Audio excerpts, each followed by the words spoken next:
ನಮ್ಮ ಸಮಸ್ತ ಜಿಲ್ಲೆಯ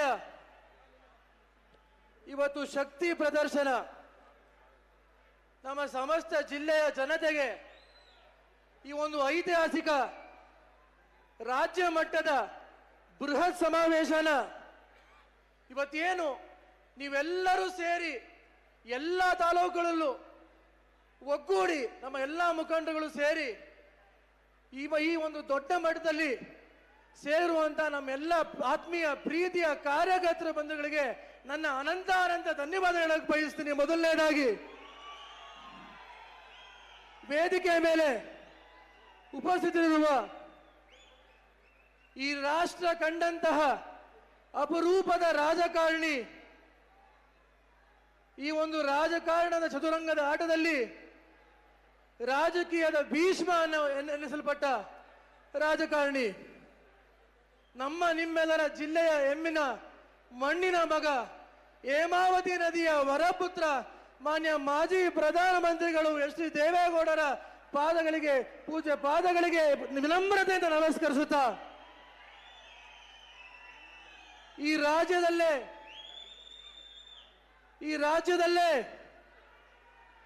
ಅತಿ ಕಡಿಮೆ ಸಮಯದಲ್ಲಿ ಇವತ್ತು ದೀರ್ಘಾವಧಿ ಮುಖ್ಯಮಂತ್ರಿ ಆಗೋದು ಮುಖ್ಯ ಅಲ್ಲ, ಅತಿ ಕಡಿಮೆ ಸಮಯದಲ್ಲಿ ಜನರ ಮಧ್ಯೆ ಇದ್ದು ಜನರ ಪರ ಅಭಿವೃದ್ಧಿ ಕೆಲಸ ಕಾರ್ಯಗಳನ್ನ ಯಾವ ರೀತಿ ಮಾಡಬಹುದು, ದಾಖಲೆ ಮಟ್ಟದಲ್ಲಿ ರೈತರ ಸಾಲ ಮನ್ನಾ ಮಾಡಿದ ಅತಿ ಶ್ರೇಷ್ಠ ಅತಿ ಅಪರೂಪದ ಈ ಕರ್ನಾಟಕದ ರಾಜ್ಯದ ಮುಖ್ಯಮಂತ್ರಿಗಳು, ಮಾನ್ಯ ಮಾಜಿ ಮುಖ್ಯಮಂತ್ರಿಗಳು ಎಚ್ ಡಿ ಕುಮಾರಸ್ವಾಮಿ ಅವರು ಹಾಗೂ ಮಾನ್ಯ ಕಂದಾಯ ಸಚಿವರು, ಇವರಿಗೂ ಕೂಡ ವಿನಮ್ರತೆಯಿಂದ ನಮಸ್ಕಾರ ಹೇಳ್ತಾ, ಸಮಯದ ಅಭಾವ ಇದೆ,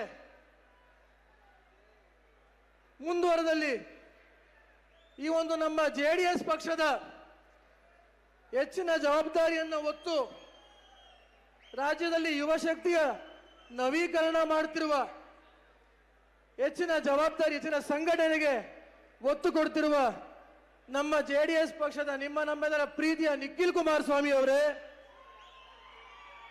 ನಿಮಗೂ ನಮ್ಮ ಜಿಲ್ಲೆಯ ಪರವಾಗಿ ಅದ್ದೂರಿಯ ಸ್ವಾಗತವನ್ನು ಸೂಚಿಸುತ್ತಾ, ಎಲ್ಲ ನಮ್ಮ ಜಿಲ್ಲೆಯ ಹಾಲಿ ಶಾಸಕರು, ಮಾಜಿ ಸಚಿವರು ಹಾಗೂ ನಮ್ಮ ಪಕ್ಷದ ಎಲ್ಲ ಮಾನ್ಯ ಶಾಸಕರುಗಳಿಗೆ, ಪಕ್ಷದ ಸಂಘಟನೆಗೆ ನಿರಂತರವಾಗಿ ಹೋರಾಟ ಮಾಡಿದಂತಹ ಎಲ್ಲ ಪದಾಧಿಕಾರಿಗಳಿಗೆ, ಎಲ್ಲ ಹಿರಿಯರಿಗೆ, ನಿಮ್ಮೆಲ್ಲರಿಗೂ ವಂದಿಸುತ್ತಾ ಈ ಕಾರ್ಯಕ್ರಮಕ್ಕೆ ಸ್ವಾಗತಿಸುತ್ತಾ ಒಂದು 4 ಮಾತಾಡಕ್ಕೆ ಬಯಸ್ತೀನಿ. ನಾನಿವತ್ತು ಆಕಸ್ಮಿಕವಾಗಿ, ಅನಿರೀಕ್ಷಿತವಾಗಿ ಈ ಒಂದು ರಾಜಕಾರಣ ಅನ್ನೋ ಒಂದು ಸಮುದ್ರದಲ್ಲಿ ಇವತ್ತು ಧುಮುಕಿದ್ದೀನಿ ಇವತ್ತು. ಆದರೆ ಒಂದು ಬೇಸರ ಇದೆ, ಈ ದ್ವೇಷ ರಾಜಕಾರಣ ಎಂಬ ನೀರಿನಲ್ಲಿ ಇವತ್ತು ಈಜಬೇಕು ಅನ್ನೋದು ನನಗೆ ಗೊತ್ತಿರಲಿಲ್ಲ ಸ್ವಾಮಿ. ಈ ದ್ವೇಷ ರಾಜಕಾರಣ ಎಂಬ ಕೆಟ್ಟ ನೀರಿನಲ್ಲಿ ಇವತ್ತು ನಾವು ಈಜಬೇಕು ಅನ್ನೋದು ನನಗೆ ಊಹೆನೂ ಮಾಡಿರಲಿಲ್ಲ. ನಮ್ಮ ತಂದೆಯವರು ನಿಮ್ಮೆಲ್ಲರ ಆಶೀರ್ವಾದದಿಂದ, ನಮ್ಮ ಜೆಡಿಎಸ್ ಪಕ್ಷದ ವರಿಷ್ಠರ ಆಶೀರ್ವಾದದಿಂದ ಇವತ್ತು 28ನೇ ವರ್ಷದ ಹೊಸ್ತಿಲಲ್ಲಿ ಇವತ್ತು ಶಾಸಕರಾಗಿ ನಿಮ್ಮ ಸೇವೆ ಮಾಡ್ತಾ ಇದ್ದಾರೆ. 3 ಬಾರಿ ಸಚಿವರಾಗಿ ಈ ಜಿಲ್ಲೆಯಲ್ಲಿ ಸೇವೆ ಸಲ್ಲಿಸಿದ್ದಾರೆ. ಆದರೆ ಈ ಸುದೀರ್ಘಾವಧಿ ಅವರ ರಾಜಕೀಯ ಜೀವನದಲ್ಲಿ ಅವರಾಗ್ಬೋದು, ನಮ್ಮ ತಾತ ಅವರಾಗ್ಬೋದು, ಸುಮಾರು 65 ವರ್ಷಗಳ ಸುದೀರ್ಘ ರಾಜಕಾರಣ ಜೀವನದಲ್ಲಿ ಯಾವುದೇ ಒಂದು ರಾಜಕಾರಣದ ಕುಟುಂಬಕ್ಕೆ, ರಾಜಕೀಯ ಕುಟುಂಬಕ್ಕೆ ಈ ಜಿಲ್ಲೆಯಲ್ಲಿ ನಾವು ತೊಂದರೆ ಕೊಡಲಿಲ್ಲ. ಯಾವುದೇ ರಾಜಕೀಯದ ಕುಟುಂಬಕ್ಕೆ ಇವತ್ತು ದೌರ್ಜನ್ಯ ಮಾಡಲಿಲ್ಲ. ಅವರ ತಂದೆಯ ಮಾರ್ಗದರ್ಶನದಲ್ಲಿ ಹೆಜ್ಜೆ ನೀಡುತ್ತಾ ಅಭಿವೃದ್ಧಿ ಒಂದೇ ಎಂಬ ಮಂತ್ರವನ್ನು ಜಪಿಸುತ್ತಾ ಈ ಜಿಲ್ಲೆಯಲ್ಲಿ ಸಾಕಷ್ಟು ಅಭಿವೃದ್ಧಿ ಕೆಲಸ ಕಾರ್ಯಗಳಿಗೆ ಇವತ್ತು ಶ್ರಮಿಸಿದ್ದಾರೆ. ಇವತ್ತು ಈ ದೊಡ್ಡ ಮಟ್ಟದಲ್ಲಿ ಜಿಲ್ಲಾ ಆಸ್ಪತ್ರೆ ಆಗ್ಬೋದು, ಆಧುನಿಕ ಬಸ್ ಸ್ಟ್ಯಾಂಡ್ ಆಗ್ಬೋದು, ಇಂಜಿನಿಯರಿಂಗ್ ಕಾಲೇಜ್ ಆಗ್ಬೋದು, ನಮ್ಮ ಜಿಲ್ಲೆಯ ರಸ್ತೆಗಳು ನೋಡಿ, ದಾಖಲೆ ಸಂಖ್ಯೆಗಳು ಇವತ್ತು ಕೆಇಬಿ ಸಬ್ಸ್ಟೇಷನ್ಗಳಾಗ್ಬೋದು, ದಾಖಲೆ ಸಂಖ್ಯೆಗಳು ಇವತ್ತು ಹೈಸ್ಕೂಲ್ಗಳಾಗ್ಬೋದು, ಪಾಲಿಟೆಕ್ನಿಕ್ ಕಾಲೇಜ್ಗಳಾಗ್ಬೋದು. ನಮ್ಮ ಜಿಲ್ಲೆಯ ಶೈಕ್ಷಣಿಕ ಕ್ರಾಂತಿ ಅಂತ ಹೇಳಕ್ ಬಯಸ್ತೀನಿ. ಮುಂದುವರೆದಲ್ಲಿ ನಮ್ಮ ಹಿರಿಯರು, ಪೂರ್ವಜರು ಕೊಟ್ಟಂತಹ ಸಂಪ್ರದಾಯ ಒಂದು ಈ ಶಾಶ್ವತ ಉಳ್ಕೊಳ್ಳುವಂತ ಶಾಶ್ವತದ ಕಟ್ಟಡಗಳ ದೇವಸ್ಥಾನಗಳ ಜೀರ್ಣೋದ್ಧಾರ ಆಗ್ಬೋದು. ಮಾನ್ಯ ಮಾಜಿ ಮುಖ್ಯಮಂತ್ರಿಗಳು ಕುಮಾರಸ್ವಾಮಿ ಅವರು ಮುಖ್ಯಮಂತ್ರಿಗಳಾದಂಥ ಕಾಲದಲ್ಲಿ ಮಾನ್ಯ HD ರೇವಣ್ಣ ಅವರು ಈ ಜಿಲ್ಲೆಯ ಉಸ್ತುವಾರಿ ಸಚಿವರಾದಂಥ ಕಾಲದಲ್ಲಿ ಇಷ್ಟೆಲ್ಲ ಸೇವೆನ ಮಾಡಕ್ ಅವಕಾಶ ಆಗಿದೆ. ನಾವು ಯಾವತ್ತೂ ಯಾವುದೇ ಪ್ರೈವೇಟ್ ಕಾಲೇಜ್ ಮಾಡಲಿಲ್ಲ, ಪ್ರೈವೇಟ್ ಶಿಕ್ಷಣ ಸಂಸ್ಥೆ ಮಾಡಲಿಲ್ಲ, ಬೇರೆ ಜಿಲ್ಲೆಗಳಲ್ಲಿ ಮಾಡಿದಂತೆ ನಾವೆಲ್ಲೂ ಮಾಡಿಲ್ಲ. ಜನರ ಪರವಾಗಿ ನಮ್ಮ ಜಿಲ್ಲೆಯ ಬಡ ಜನ ಮಕ್ಕಳ ಪರವಾಗಿ ಇವತ್ತು ಸಂಸ್ಥೆಗಳನ್ನ ಮಾಡಿದ್ವಿ. BCM ಹಾಸ್ಟೆಲ್ಗಳಾಗ್ಬೋದು, ಶಾಲಾ ಕಟ್ಟಡಗಳಾಗ್ಬೋದು.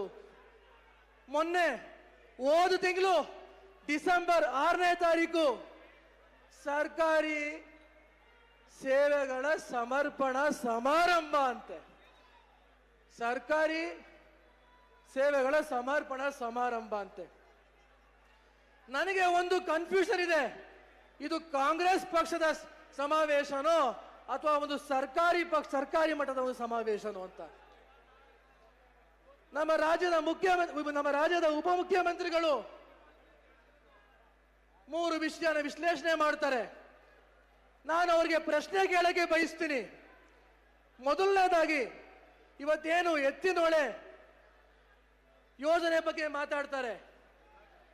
ಯಶಸ್ವಿಯಾಗಿ ನೀರು ಹೊರಬಂತು, ಅದಕ್ಕೆ ಜಿಲ್ಲಾಧಿಕಾರಿಗಳು, ಜಿಲ್ಲಾ ವರಿಷ್ಠಾಧಿಕಾರಿಗಳು ಎಲ್ಲರ ಒಂದು ಸಾಧನೆ ಇದೆ, ಅವ್ರಿಗೆ ಅಭಿನಂದನೆಗಳನ್ನು ಸಲ್ಲಿಸ್ತೀನಿ.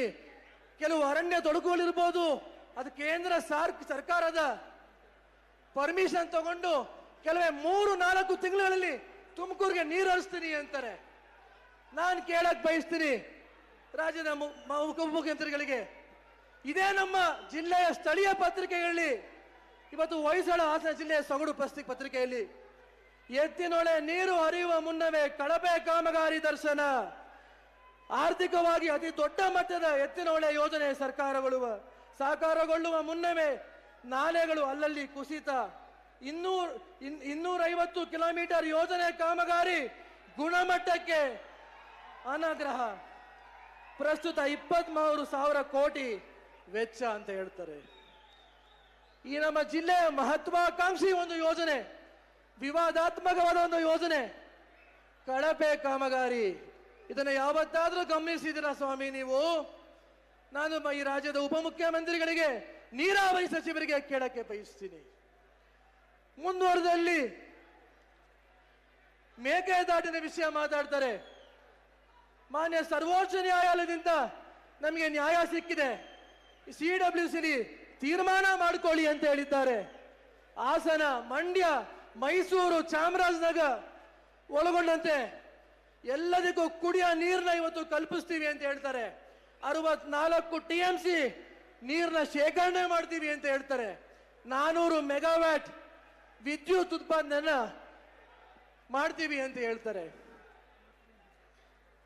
ನಾನು ಒಂದು ಇವ್ರ ಗಮನಕ್ಕೆ ತರಬೇಕು, ಅದೇನೋ ಒಂದು ಅಕ್ಬರ್ ಬಿರ್ಬಲ್ ಕತೆ ಹೇಳಿದ್ರು ಮಾನ್ಯ ಈ ರಾಜ್ಯದ ಉಪಮುಖ್ಯಮಂತ್ರಿಗಳು. ಆ ಒಂದು ಅಕ್ಬರ್ ಬಿರ್ಬಲ್ ಕತೆನ ನಾನು ಮತ್ತೆ 1-2 ಬಾರಿ ಹೇಳಲೇಬೇಕು ದಯಮಾಡಿ. ಏನ್ ಹೇಳಿದ್ರಿ ನೀವು?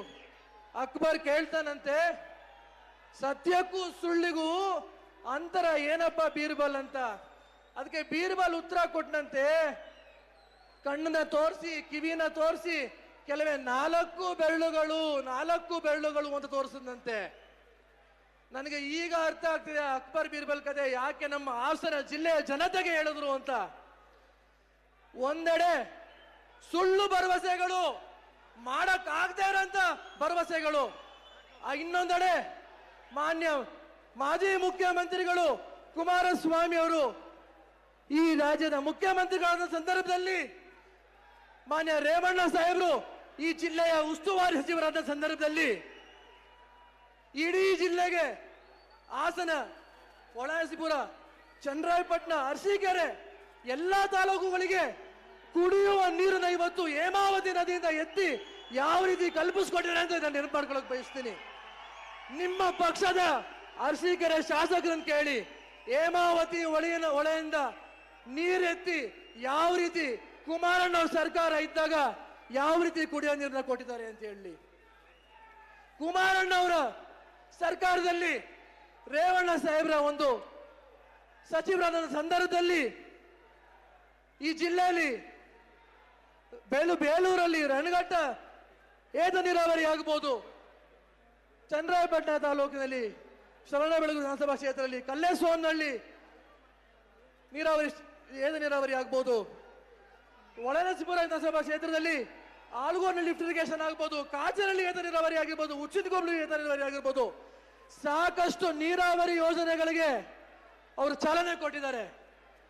ನನಗೆ ಈಗ ಅರ್ಥ ಆಗ್ತಾ ಇದೆ, ಯಾರು ಕಿವಿ ಕೇಳ್ತಾ ಇದ್ದಾರೆ, ಈ ಕಣ್ಣಲ್ಲಿ ಸಾಕ್ಷಿಯಾಗಿ ಇವತ್ತು ಏನು ಈ ಅಭಿವೃದ್ಧಿ ಕೆಲಸ ಕಾರ್ಯಗಳನ್ನ ಮನೆ ಕುಮಾರಣ್ಣ ಅವರ ಸಹಕಾರದೊಂದಿಗೆ ಮಾನ್ಯ ಎಸ್ ಡಿ ರೇವಣ್ಣ ಅವರ ಅಧ್ಯಕ್ಷತೆಯಲ್ಲಿ ನಮ್ಮೆಲ್ಲ ಶಾಸಕರ ಸಲಹೆ ಮೇರೆಗೆ ಇವತ್ತು ಈ ಜಿಲ್ಲೆಯಲ್ಲಿ ನಡೆದಿದೆ. ಇವತ್ತು ಈ ಒಂದು ಅಕ್ಬರ್ ಬೀರ್ಬಲ್ ಕಥೆನ ನಾನು ಇನ್ನೊಂದು ಬಾರಿ ಹೇಳಬೇಕು, ದಯಮಾಡಿ ನಮ್ಮ ತಂದೆಯವರು ಸಮಯದ ಅಭಾವ ಹೇಳ್ತಾ ಇದ್ದಾರೆ, ಬಟ್ ಆದ್ರೆ ಹೇಳಲೇಬೇಕು ಈ ಜಿಲ್ಲೆಯ ಜನತೆಗೆ.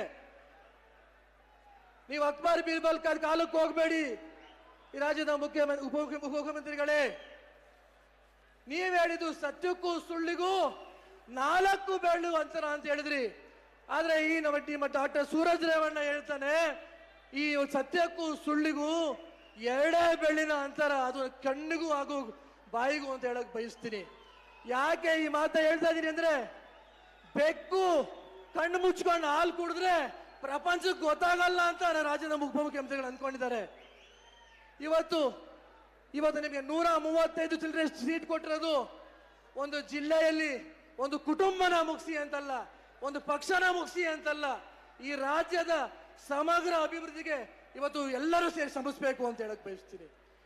6ನೇ ಗ್ಯಾರಂಟಿ ದುರಸ್ತಿ ಮುಕ್ತ ಹಾಸನ ಜಿಲ್ಲೆ ಅಂತ ಹೇಳಿದ್ರಿ. ಎಲ್ಲಿ ದುರಸ್ತಿ ಆಗಿದೆ? ಇನ್ನೂ ಎಷ್ಟೋ ತಾಲೂಕುಗಳಲ್ಲಿ, ಎಷ್ಟೋ ಗ್ರಾಮಗಳಲ್ಲಿ ಸುಮಾರು ಇನ್ನು 70% ಭಾಗ ಇವತ್ತು ದುರಸ್ತಿ ಆಗಬೇಕಾಗಿದೆ. ಈ ಜಿಲ್ಲೆಯ ಉಸ್ತುವಾರಿ ಸಚಿವರು ಮನೆ ಕೃಷ್ಣ ಬೈರೇಗೌಡರು, ಅವರ ಮಾತುಗಳ ಬಗ್ಗೆ ನನಗೆ ಗೌರವ ಇದೆ, ಅವರ ನಡವಳಿಕೆ ಬಗ್ಗೆ ಗೌರವ ಇದೆ, ಅವರ ಒಂದು ಕಾರ್ಯವೈಖರಿ ಬಗ್ಗೆ ನನಗೆ ಪ್ರಶಂಸೆ ಇದೆ. ಆದರೆ ಅವರಲ್ಲಿ ಒಂದು ಆಗ್ರಹ ಮಾಡಕ್ ಬಯಸ್ತೀನಿ, ಸಾಕಷ್ಟು ನಮ್ಮ ಗ್ರಾಮೀಣ ಭಾಗದ ರೈತರಿಗೆ ಇವತ್ತು ಸಾಗುವಳಿ ಚೀಟಿ ವಿತರಣೆ ಆಗಿಲ್ಲ, ಮಂಜೂರಾತಿ ಆಗಿಲ್ಲ. ದಯಮಾಡಿ ಇದ್ರ ಬಗ್ಗೆ ನೀವು ಕ್ರಮ ತಗೋಬೇಕು. ಇದ್ರ ಜೊತೆಗೆ ಈ ಒಂದು 6ನೇ ಗ್ಯಾರಂಟಿ ನನಗೆ ಯಾವುದು ಅಂತ ಇವತ್ತು ಅರ್ಥ ಆಗಿದೆ. ನಾನು ಮಾತನ್ನ ಮುಗಿಸ್ತೀನಿ. ಹೇಮಾವತಿ ನದಿಯ ಹೊಳೆಯಲ್ಲಿ ಈ 5 ಗ್ಯಾರಂಟಿಗಳನ್ನು ಅತಿ ಶೀಘ್ರದಲ್ಲೇ ತಿಲಾಂಜಲಿ ಮಾಡ್ತಾರೆ ನಮ್ಮ ಹಾಸನ ಜಿಲ್ಲೆಯ ಜನತೆ ಅಂತ ಹೇಳಕ್ ಬಯಸ್ತೀನಿ. ಮುಂದಿನ ದಿನಗಳಲ್ಲಿ no guarantee, no warranty, only Congress ಮುಕ್ತ ಸರ್ಕಾರ ಅಲ್ಲ ಅಂತ ಹೇಳಕ್ ಬಯಸ್ತೀನಿ. ಇಷ್ಟು ಹೇಳ್ತಾ 2028ರಲ್ಲಿ ನಿಮ್ಮೆಲ್ಲರಿಗೂ ಧನ್ಯವಾದಗಳು ಹೇಳಕ್ ಬಯಸ್ತೀನಿ. ಇವತ್ತಿನ ನಮ್ಮ ಶಿವಮೊಗ್ಗ ಗ್ರಾಮೀಣ ನಮ್ಮ